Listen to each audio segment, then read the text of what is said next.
¿Hay, además de usted, alguien en esta Cámara, además de usted y sus correligionarios, que tengan algo bueno? Oye, a lo mejor no lo hay y nos enteramos y hacemos esfuerzos para superarnos en el futuro. ¿Pero hay alguno que tenga algo bueno en esta Cámara? Dicho de otra forma, ¿es que todos los que no le gustan a usted son malos y todos sus correligionarios son buenos, señor Iglesias?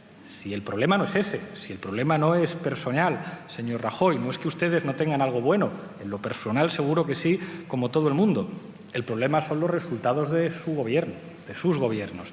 Y estará usted de acuerdo conmigo que razones para ser autocríticos ustedes tienen que tener. Desconozco qué es lo que le ha molestado a usted de mi afirmación sobre que hemos salido de la crisis sin devaluar la moneda, porque es algo bastante razonable. Hemos salido de muchas crisis en España con una devaluación, cuando no estábamos en el euro. Sí, bueno, bien, claro, pero es que es mucho más difícil salir de una crisis sin devaluar la moneda. Oiga, ¿qué quiere usted que yo le diga? Ha habido una cosa, tanto en su intervención como en la del señor Sánchez, que me ha llamado la atención a propósito de las devaluaciones. Ha dicho usted, hemos salido de una crisis sin devaluar. Bueno, claro, ya, es que España no puede devaluar la moneda. Sería una cosa impresionante que saliéramos de una crisis devaluando. Del mismo modo que el señor Sánchez decía que hay que implementar políticas monetarias interesantes. Ya, lo que pasa es que eso no depende de nuestro país, depende básicamente del Banco Central Europeo. Está bien debatir de estas cosas. Y esto tiene un elemento curioso. Yo no sé si le ha traicionado el subconsciente, porque ha dicho usted, hemos salido de la crisis sin devaluar la moneda. Claro, devaluar la moneda no se puede porque no hay peseta. Entonces, ¿qué es lo que se puede devaluar? Los salarios, las condiciones de vida de la gente. Si le damos la vuelta a lo que ha dicho usted, después de decir con simpatía lo evidente, lo que usted ha reconocido es que claro que hemos salido de una crisis devaluando, porque no se puede salir de una crisis sin devaluar, en este caso, los salarios. ¿Es usted el único demócrata que hay en España? ¿Considera usted que yo no soy demócrata? A lo mejor lo considera. Hombre, yo me presento a las elecciones, a veces pierdo, he perdido muchas, a veces gano, pero a lo mejor considera usted que yo no soy demócrata. ¿Es usted el único demócrata que hay en esta Cámara? Usted decía que es usted demócrata. Bueno, claro, esto es muy fácil de decir. Lo que pasa es que ser demócrata tiene una serie de implicaciones. Se lo decía antes en mi intervención a propósito de la noción de soberanía. En el aniversario en el que ustedes llegan a un acuerdo para reformar el artículo 135 de la Constitución, que entrega la soberanía de nuestro país a poderes exteriores y hace que, independientemente de lo que decida el Parlamento, que es el depositario de la soberanía popular, un Gobierno esté obligado a tomar medidas que pueden afectar a su gente, pues entienda usted si le digo que eso es, pues por lo menos asumir un déficit democrático para nuestro país. Cuando el Parlamento no puede decidir y lo deciden desde fuera, tenemos un poquito menos de democracia. Los que recortan la democracia, creo yo, son menos demócratas que los que entienden que las decisiones de un país la tienen que tomar las gentes de su país a través de sus representantes y no los poderes financieros y la señora Merkel. ¿Y es usted el único honrado que hay en España? Oiga, yo nunca le he reprochado que levante el puño, mientras no sea obligatorio, señor Iglesias. Creo que ha sido usted imprudente al hablar de la obligatoriedad de determinados símbolos. No quería volvérselo a recordar, pero es que su partido lo fundaron unos señores que obligaban a hacer el saludo romano y que a veces juraban sus cargos con camisa azul. Entonces, cuando hable usted de la obligatoriedad de signos, tenga usted un poquito de decoro, porque a España no se le olvida de dónde vienen ustedes. A España no se le olvida que su partido lo fundan los cuadros de una dictadura. Esos son los únicos que en España han obligado a hacer determinados gestos, esos eran los que prohibían a los demás partidos políticos y esos eran los que nos han hecho cargar con la vergüenza de que en nuestro país durante 40 años hubiera una dictadura. Yo sé que a ustedes les avergüenza, pero es que es la verdad, su partido lo fundaron ministros de una dictadura, es lo que hay. Oiga, a usted le votan estudiantes, abuelos, obreros, catedráticos, autónomos, comerciantes, y suman 5 millones, y es una cifra importante. Oiga, ¿y a los demás quiénes nos votan? ¿Los ricos o gente despistada? Ustedes hablan mucho de la gente, pero conviene de vez en cuando, además de hablar de la gente, hacerle caso a la gente, porque es que hay gente para todos los gustos y gentes con gustos distintos. Por tanto, nadie tiene el patrimonio de la gente. La gente. Si el problema aquí no es a quién le vota cada uno, si a usted le vota a mucha gente, como a nosotros también, el problema es las medidas que uno decide y si esas medidas están cerca de la gente o no están cerca de la gente. Señoría, ha hablado de la soberanía nacional. Yo estoy a favor de la soberanía nacional. Ha hablado de que yo estoy a la orden, pues además de los ricos y de los poderosos, de la señora Merkel, pero yo tengo que decir que yo defendí la soberanía nacional en un momento muy duro de la historia de España, en el año 2012. Otros no quisieron o probablemente no pudieron. Ha dicho usted también, a propósito de la soberanía, que a usted no le presiona nadie y que hacer política, al fin y al cabo, es trabajar para la gente. Pero claro, usted ayer dijo una cosa, ayer dijo, hace falta un gobierno que no asuste a los inversores y que no asuste a los socios europeos. ¿En qué quedamos, señor Mariano Rajoy? ¿Su gobierno ante quién da la cara? ¿Ante los inversores y los socios europeos o ante los ciudadanos? Tenemos dos concepciones de la democracia distintas. Nosotros pensamos que un gobierno da la cara ante los ciudadanos. Ha dicho una cosa que me ha sorprendido usted. Ha dicho, a mí el IBEX 35 no me presiona y no me pone un piso. Pues, hombre, a lo mejor a usted de momento no, pero al señor Aznar, a la señora Salgado, al señor Felipe González, un piso no, pero un puesto en su consejo de administración sí que los ha reservado. De Unidos Podemos y de las confluencias no hay nadie que se sienta en un consejo de administración. ¿Sabe por qué? Porque a nosotros no nos presionan ni nos ofrecen puestos en consejos de administración. Y le voy a decir lo que ha ocurrido en algunos países que usted bien conoce de la Unión Europea porque no pudieron defender su soberanía nacional.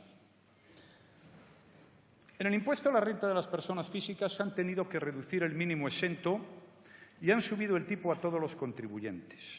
Han subido el tipo impositivo de las pymes hasta el 24%, señor Iglesias. Han creado nuevos impuestos a la telefonía, al café y a la cerveza. Han subido los impuestos a la gasolina y al gasoil. Hablaba usted de Grecia y la cosa tiene narices, con perdón. Resulta que, como consecuencia de la gestión de su partido hermano en Grecia, Nueva Democracia, donde el señor Lucas Papademos, como al parecer hizo Montoro también, falseaba la contabilidad, resulta que convierten a un país de la Unión Europea en un protectorado y usted lo celebra. Un país que no tiene capacidad para tomar decisiones políticas y usted está encantadísimo de que su partido hermano allí destroce la economía griega, que lo conviertan en un protectorado, que es una humillación para el espíritu europeo, y usted presume y saca pecho, diciendo no, si al fin y al cabo en Europa tenemos que hacer lo que nos dicen desde Alemania o nos convertimos en un protectorado. Pues eso, señor Mariano Rajoy, es incompatible con ser demócrata y con defender la soberanía. Y en los últimos datos de Eurostat, yo ya le adelanto que quiero seguir trabajando para que estos datos cada vez sean mejores en España y en Europa. Pues si ve usted, en la zona euro, en el año 2014, la pobreza material severa era el 7,4. Ha bajado al 7,1 en un año. En España era el 7,1 y ha bajado 0,7 al 6,4 en un año. Pero también es verdad que, como le sucede al conjunto de la economía española, ya hablemos de cifras macroeconómicas o de lo que es la vida de la gente, las cosas están evolucionando a mejor. Los datos. Creo que es muy difícil, y se lo decía antes en mi intervención, plantear que tenemos razones para ser optimistas.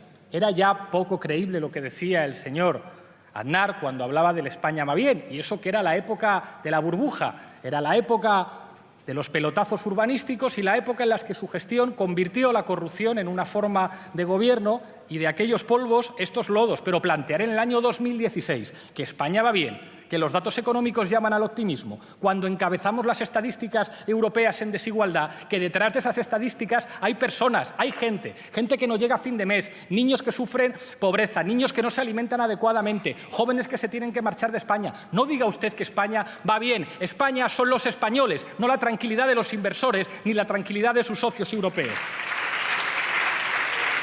Lo mismo ocurre con algo que sí afecta directamente a la vida de la gente y que es un indicativo muy claro y muy evidente de cómo vive la gente, que es la evolución del consumo. En España hubo una caída del consumo descomunal en los últimos años y los inicios de la recuperación no estuvieron ligados al consumo, estuvieron ligados fundamentalmente al sector exterior y a las exportaciones. Ahora, por fortuna, las exportaciones siguen yendo bien y, además, el turismo, pero el consumo se está recuperando. Ha dado usted un dato, que es los datos de consumo, que esto es un poco como lo de la devaluación, que no depende de usted. Claro, cuando resulta que la relación euro-dólar cambia, cuando los precios del petróleo cambian y cuando, además, los últimos meses de su gestión ustedes empiezan a hacer lo que algunos decimos que hay que hacer, políticas más expansivas, aflojar un poco más, entonces hay algunos datos del consumo que llaman al optimismo. Pero a partir de lo contrario a lo que hacen ustedes. Si ustedes reducen los salarios, si ustedes aumentan la precariedad laboral, ¿cómo va a aumentar el consumo? Usted dirá, no, nuestras reformas laborales no han contribuido a disminuir la capacidad negociadora de los trabajadores, sus salarios y sus condiciones. Entonces, ¿por qué les hicieron una huelga general? A ustedes y a ustedes, a los dos huelgas generales por sus reformas laborales. Eso lo hacen los trabajadores porque sus reformas impiden su capacidad negociadora, disminuyen los salarios y aumentan la precariedad. Y eso se traduce en menos consumo, señor Mariano Rajoy. Cuando vienen 70 millones de turistas o los estudiantes de Erasmus o cuando hay 6 millones de extranjeros, vendrán porque este país tiene algo que ofrecerles. Decía usted que España es un país en el que viene mucha gente. Bueno, en los últimos tiempos, por desgracia, cada vez viene menos y cada vez se van más. Y no se van de aventura, como decía una de sus ministras. Los jóvenes españoles se van porque este país no les ofrece una alternativa. Y ese es el resultado de sus políticas. Hablaba usted de Madrid y Barcelona. Pues se lo voy a decir. Donde nosotros gobernamos aumenta la inversión extranjera y en el caso de Madrid hemos conseguido reducir la deuda. Y son datos oficiales, aunque a ustedes les duelan. El señor Domènech ha planteado las 3 alternativas posibles para salir de esta situación. Bien, son las conocidas. Una, la que hemos planteado en esta Cámara, el Partido Popular y Ciudadanos y Coalición Canaria y nuestros coaligados antes de las elecciones. Esa es la que yo estoy defendiendo aquí. Sinceramente creo que es la mejor y por eso la planteo. En primer lugar, respeta como ninguna la voluntad de los electores, porque el partido que yo presido tiene 52 escaños más que la segunda fuerza política y eso, en democracia, señorías, tiene un valor.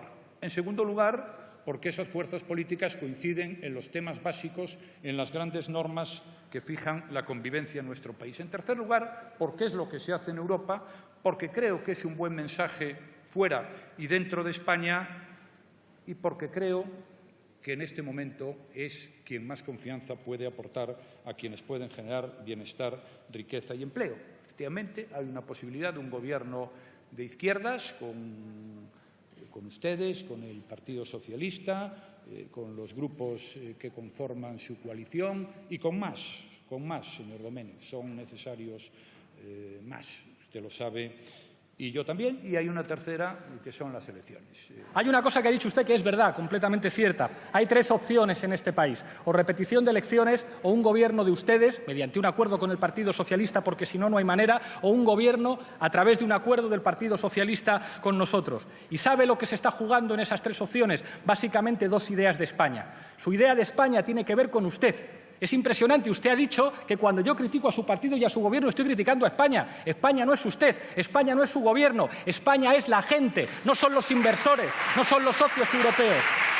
Para nosotros, que somos una fuerza política, les recuerdo, de ámbito estatal, con resultados electorales importantes en todo el territorio. Es muy difícil plantear un proyecto colectivo, un proyecto de hermandad, cuando se es una fuerza política subalterna, como son ustedes en Cataluña y como son ustedes en el País Vasco. Yo le digo, nuestra idea de España es con sus pueblos y con sus gentes dentro, porque este país es la gente que compone este país, no son las banderas que llevan algunos en la pulsera mientras tienen cuentas en Suiza o en Andorra. Esa es la diferencia de la idea de España que nosotros tenemos. Para nosotros España son sus pueblos y sus gentes. Creo que no tiene ningún sentido que hagamos un debate sobre los orígenes de todos los que estamos aquí.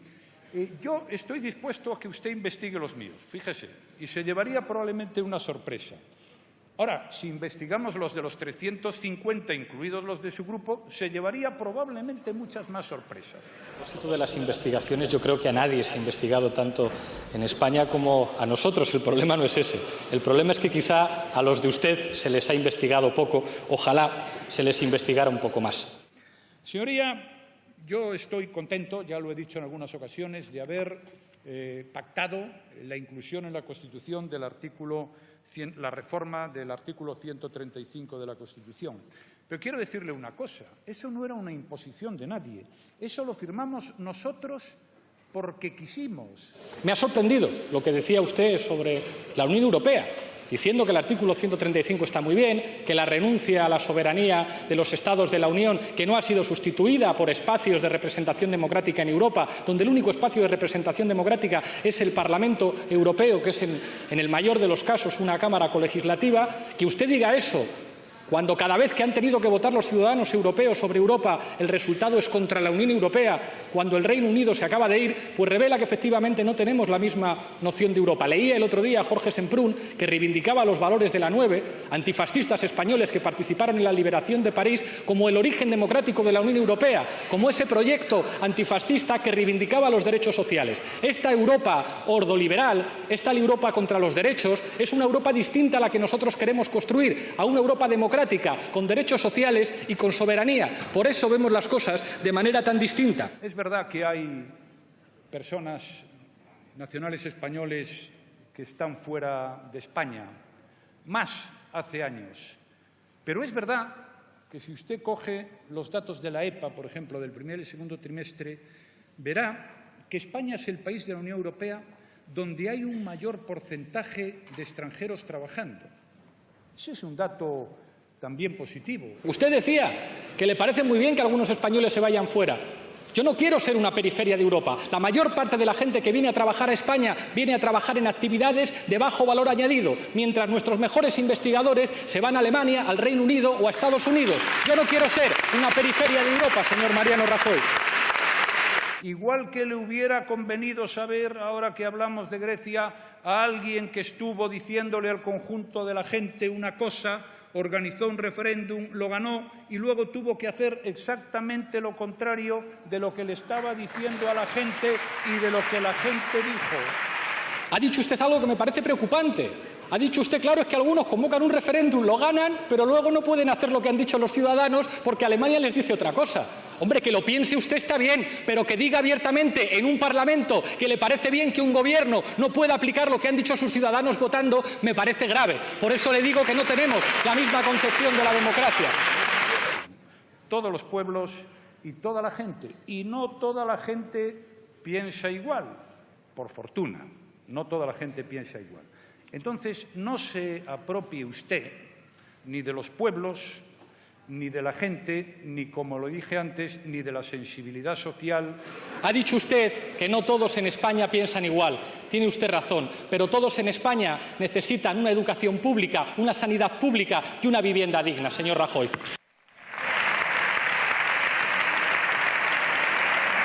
¿Hay, además de usted, alguien en esta Cámara, además de usted y sus correligionarios, que tengan algo bueno?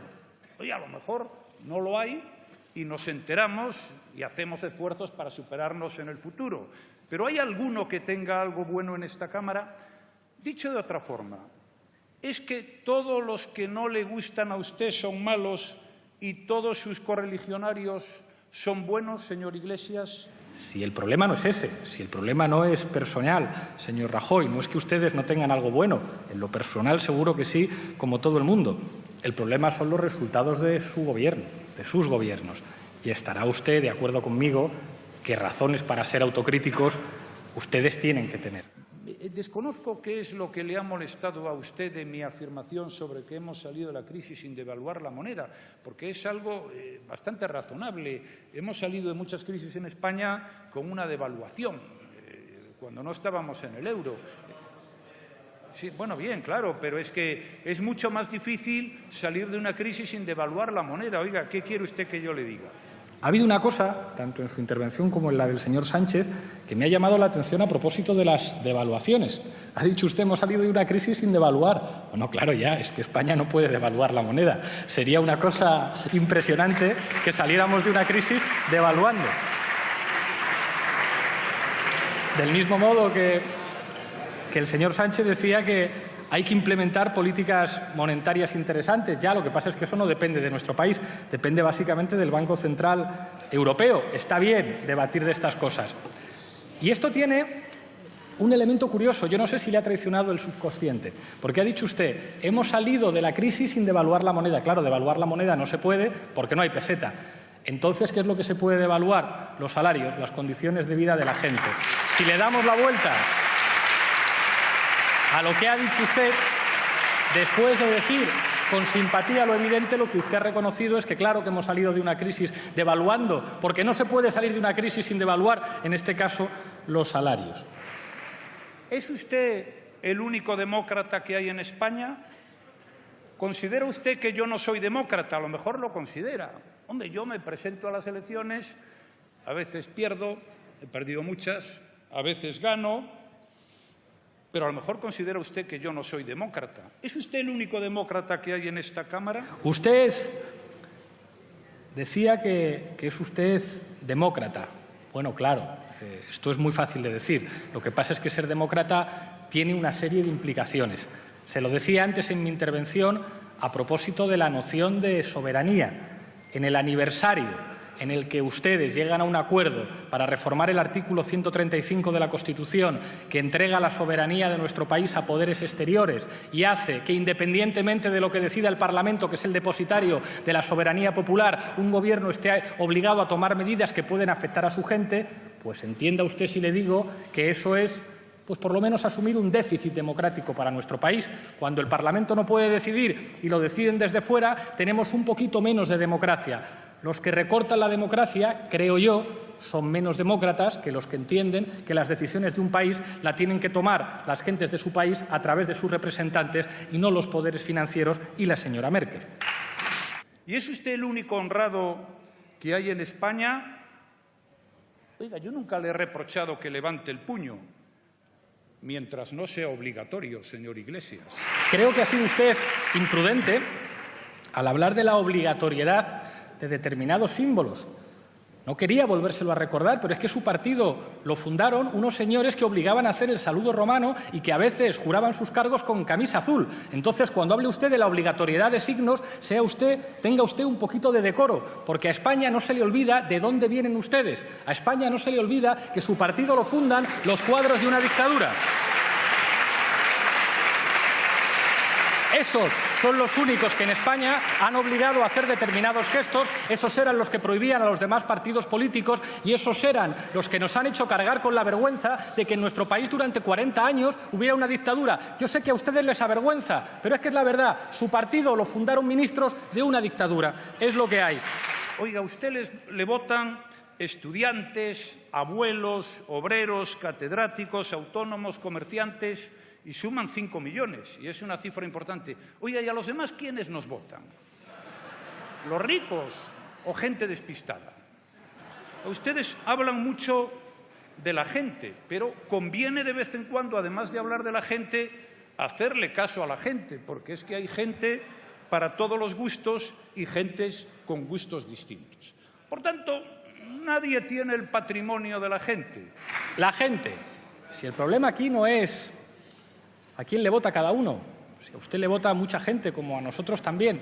El problema es las medidas que uno decide y si esas medidas están cerca de la gente o no están cerca de la gente. Señoría, ha hablado de la soberanía nacional. Yo estoy a favor de la soberanía nacional. Ha hablado de que yo estoy a la orden, pues además de los ricos y de los poderosos, de la señora Merkel. Pero yo tengo que decir que yo defendí la soberanía nacional en un momento muy duro de la historia de España, en el año 2012. Y en el caso de Madrid hemos conseguido reducir la deuda y son datos oficiales, aunque a ustedes les duelan. El señor Domènech ha planteado las 3 alternativas posibles para salir de esta situación. Bien, son las conocidas. Una, la que hemos planteado en esta Cámara, el Partido Popular y Ciudadanos y Coalición Canaria y nuestros coaligados antes de las elecciones. Esa es la que yo estoy defendiendo aquí. Sinceramente creo que es la mejor y por eso la planteo. En primer lugar, respeta como ninguna la voluntad de los electores, porque el partido que yo presido tiene 52 escaños más que la segunda fuerza política y eso, en democracia, señorías, tiene un valor.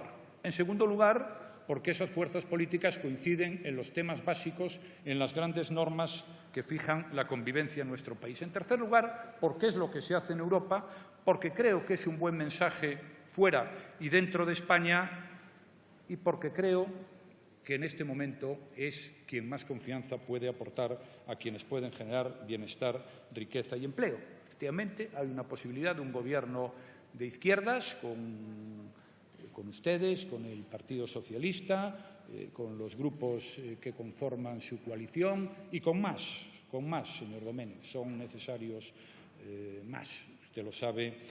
Y yo también, y hay una tercera, que son las elecciones. Hay una cosa que ha dicho usted que es verdad, completamente cierta. Hay tres opciones en este país, o repetición de elecciones, o un gobierno de ustedes, mediante un acuerdo con el Partido Socialista, porque si no, no hay manera, o un gobierno a través de un acuerdo del Partido Socialista con nosotros. ¿Y sabe lo que se está jugando en esas tres opciones? Básicamente dos ideas de España. Su idea de España tiene que ver con usted. Es impresionante. Usted ha dicho que cuando yo critico a su partido y a su gobierno estoy criticando a España. España no es usted, España no es su gobierno, España es la gente, no son los inversores, no son los socios europeos. Para nosotros, que somos una fuerza política, les recuerdo, de ámbito estatal, con resultados electorales importantes en todo el territorio. Es muy difícil plantear un proyecto colectivo, un proyecto de hermandad, cuando se es una fuerza política subalterna, como son ustedes en Cataluña y como son ustedes en el País Vasco. Yo le digo, nuestra idea de España es con sus pueblos y con sus gentes dentro, porque este país es la gente que compone este país, no son las banderas que llevan algunos en la pulsera mientras tienen cuentas en Suiza o en Andorra. Esa es la diferencia de la idea de España que nosotros tenemos. Para nosotros España son sus pueblos y sus gentes. Creo que no tiene ningún sentido que hagamos un debate sobre los orígenes de todos los que estamos aquí. Yo estoy dispuesto a que usted investigue los míos, fíjese, y se llevaría probablemente una sola mejor. Los datos. Creo que es muy difícil, y se lo decía antes en mi intervención, plantear que tenemos razones para ser optimistas. Era ya poco creíble lo que decía el señor Aznar cuando hablaba del España va bien, y eso que era la época de la burbuja, era la época de los pelotazos urbanísticos y la época en la que su gestión convirtió la corrupción en una forma de gobierno y de aquellos polvos estos lodos. Pero plantear en el año 2016 que España va bien, que los datos económicos llaman al optimismo, cuando encabezamos las estadísticas europeas en desigualdad, que detrás de esas estadísticas hay personas, hay gente que no llega a fin de mes, niños que sufren pobreza, niños que no se alimentan adecuadamente, jóvenes que se tienen que marchar de España. No diga usted que España va bien. España son los españoles, no la tranquilidad de los inversores ni la tranquilidad de sus socios europeos. Lo mismo ocurre con algo que sí afecta directamente a la vida de la gente y que es un indicativo muy claro y muy evidente de cómo vive la gente, que es la evolución del consumo. En España hubo una caída del consumo descomunal en los últimos años y los inicios de la recuperación no estuvieron ligados al consumo, estuvieron ligados fundamentalmente al sector exterior y a las exportaciones. Ahora, por fortuna, las exportaciones siguen yendo bien. Y además el turismo, pero el consumo se está recuperando. Ha dado usted un dato que es los datos de consumo, que esto es un poco como lo de la devaluación, que no depende de usted. Claro, cuando resulta que la relación euro-dólar cambia, cuando los precios del petróleo cambian y cuando además los últimos meses de su gestión ustedes empiezan a hacer lo que algunos decimos que hay que hacer, políticas más expansivas, aflojar un poco más, entonces hay algunos datos del consumo que llaman al optimismo, pero a partir de lo contrario a lo que hacen ustedes. Si ustedes reducen los salarios, si ustedes aumentan la precariedad laboral, ¿cómo va a aumentar el consumo? Usted dirá, no, nuestras reformas laborales no han contribuido a disminuir la capacidad negociadora de los trabajadores, sus salarios y sus condiciones. Entonces, ¿por qué les hicieron una huelga general? A ustedes y a ustedes, a los dos huelgas generales por sus reformas laborales. Eso lo hacen los trabajadores porque sus reformas impiden su capacidad negociadora, disminuyen los salarios y aumentan la precariedad. Y eso se traduce en menos consumo, señor Mariano Rajoy. Cuando vienen 70 millones de turistas o los estudiantes de Erasmus o cuando hay 6 millones de extranjeros, vendrán porque este país tiene algo que ofrecerles. Decía usted que España es un país en el que viene mucha gente. Bueno, en los últimos tiempos, por desgracia, cada vez viene menos y cada vez se van más. Y no se van de aventura, como decía una de sus ministras. Los jóvenes españoles se van porque este país no les ofrece una alternativa y ese es el resultado de sus políticas. Hablaba usted de Madrid y Barcelona, pues se lo voy a decir, donde nosotros gobernamos aumenta la inversión extranjera. Otros no quisieron o probablemente no pudieron. Ha dicho usted también, a propósito de la soberanía, que a usted no le presiona nadie y que hacer política, al fin y al cabo, es trabajar para la gente.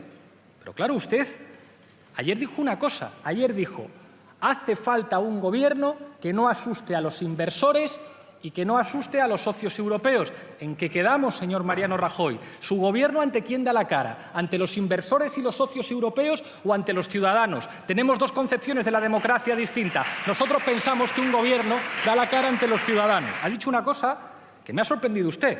Ha dicho, a mí el IBEX 35 no me presiona y no me pone un piso. Pues, hombre, a lo mejor a usted de momento no, pero al señor Aznar, a la señora Salgado, al señor Felipe González, un piso no, pero un puesto en su consejo de administración sí que los ha reservado.